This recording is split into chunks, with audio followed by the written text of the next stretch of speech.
Addressing you.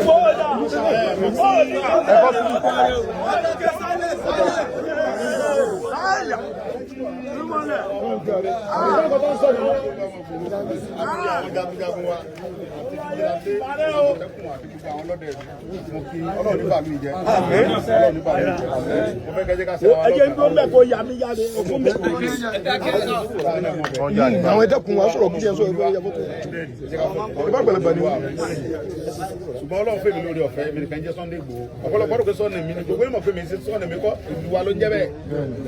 tó ti èsì wọn á fẹ́ kẹjí ká sẹ́ra lọ́kàn ká dé wà vigilant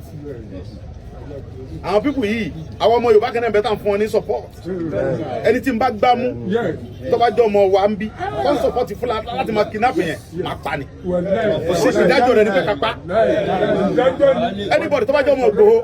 tó bá support Fúlàní tó ń jọ jíyàn gbé èyí náà wo wọ́n jíyàn gbé toyúntoyún ẹni tó wá gbé owó lọ tó ní kó gbówó wá wọ́n tó wá pa olóyè nílùú wa ń bí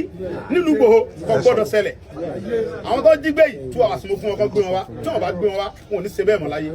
ó ti jẹ́ nìyẹn sọ ẹ jẹ́ ká fẹ́ wọn lọ́wọ́ kan.